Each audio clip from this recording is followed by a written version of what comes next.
এমন ওয়েদারে কাজ করতে অনেক আলসেমি লাগে। সকাল থেকে রাত অবধি অনবরত বৃষ্টি হচ্ছে তো হচ্ছে। এরকম সময়ে আমার মনে হয় কাঁথা গায়ে দিয়ে ঘুমিয়ে থাকি। চোখ দুটো বন্ধ করলেই মনে হয় ঘুম চলে আসবে। আসসালামু আলাইকুম। সকালে নাস্তার জন্য ছোলা বুট ভুনা করে নিয়েছি। ছোলা বুট ভুনা সাফওয়ানের অনেক পছন্দ। নাস্তা করার পর সাফওয়ানকে স্কুলে নিয়ে যাচ্ছি। সাফওয়ানের আজকে এক্সাম শেষ। আজকে সাধারণ জ্ঞান প্লাস অঙ্কন এ দুটো এক্সাম। যেহেতু বাহিরে অনেক বৃষ্টি হচ্ছে, যদিও দুজনের কাছে দুটো ছাতা ছিল, তারপরও ফাইলের উপরে পানির ছিটে ফোঁটা এসেছে, তাই টিস্যু দিয়ে মুছে দিচ্ছি। 5 মিনিট পর দেখলাম ম্যাডাম চলে আসছে, তাই আমি বাহিরে বের হয়ে চলে আসলাম। এসেই দুপুরের রান্নার প্রস্তুতি নিচ্ছি।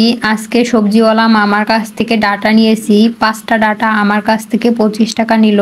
একটার দাম 5 টাকা করে পড়েছে। আমাদের গ্রামের বাসায় মাঝে মাঝে আপনাদের ভাইয়া সবজির চাষ করে। বাজারে সবজির দাম বেশি থাকলেও আমাদের সবজিগুলো কখনো বেশি দামে সেল হয় না। বাজারে সবজির যে পরিমাণ দাম তার 4 ভাগের 1 ভাগ দামও আমরা পাই না। বাসায় সবজিগুলো কেনার জন্য লোক আসে, এসে ওরা এরকম দাম দিয়ে সবজিগুলো নিয়ে যায়, অথচ আমরা কিনতে গেলে প্রচুর দাম দিয়ে সবজি কিনতে হয়। হয়তো বাজারে নিয়ে গেলে সবজির দাম ভালো পাওয়া যেত, কিন্তু নিয়ে যাওয়ার লোক নেই বিধায় বাসায় সেল দিতে হয়। সবজি কেটে রুমের বেশ কিছু কাজ অফ ক্যামেরায় করে নিয়েছি। এদিকে সাফওয়ানও চলে আসলো। ওকে বললাম, বাবা এক্সাম কেমন হয়েছে? ও বলে, আম্মু খুব ভালো হয়েছে। এরপর আমি কোয়েশ্চেন দেখে ওকে সব প্রশ্নের উত্তর করতে বললাম। মাশাআল্লাহ সব পেরেছে। এইদিকে ডাটাগুলোর সাথে দুটো আলু এবং কয়েকটা পটলও কেটে ধুয়ে নিয়েছি। এখন রান্নাটা উঠিয়ে দিচ্ছি। এখানে কাঁচামরিচ, পেঁয়াজ কুচি, জিরা গুঁড়া, লবণ, হলুদ, তেল এবং সামান্য আদা বাটা দিয়ে হাতে মেখে রান্নাটা করব।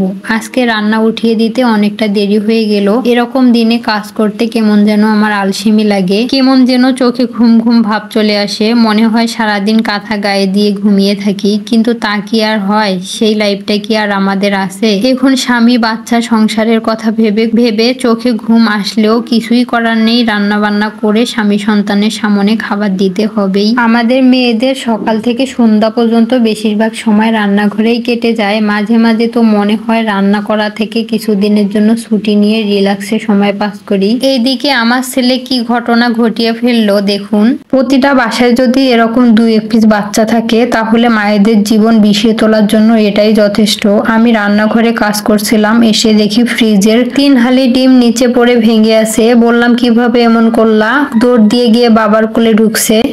3 হালি ডিমের থেকে মাত্র 4টা ডিমের কুসুম ডিমের ভেতরে ছিল, আর বাকিগুলো নিচে পড়ে নষ্ট হয়ে গেছে। ভাবলাম এগুলো দিয়ে মোগলাই পরোটা বানাই। আপনাদের ভাইয়াও বাসায় আছে, সবাই একসাথে খাবো। বাজারের কেনা মোগলাই পরোটা আমি একদমই পছন্দ করি না, কেমন যেন নোংরা ভাবে বানায়, দেখেই খাওয়ার রুচি নষ্ট হয়ে যায়। তাই কোনো কিছু খেতে ইচ্ছে করলে বাসায় বানিয়ে খাওয়ার চেষ্টা করি। বাসায় বানানো সব খাবার ফ্রেশ এবং হেলদি মনে হয় আমার। মোগলাই পরোটাগুলো আমি একটু ছোট ছোট করেই বানিয়েছি। প্যানে আগের কিছুটা তেল ছিল, সাথে আরো কিছুটা তেল দিয়ে চুলার আঁচ মিডিয়ামে রেখে ভেজে নিচ্ছি। দেখতে দেখতে আমি কিন্তু ভিডিওর একেবারে শেষ পর্যায়ে চলে এসেছি। পরোটাগুলো ভাজতে ভাজতে আপনাদের কাছ থেকে বিদায় নিয়ে নিচ্ছি। আজকের ভিডিওটা এ পর্যন্ত। আমার ভিডিওর কোনো অংশ ভালো লেগে গেলে প্লিজ একটা লাইক দিয়ে কমেন্ট করে যাবেন। ধন্যবাদ সবাইকে। আসসালামু আলাইকুম।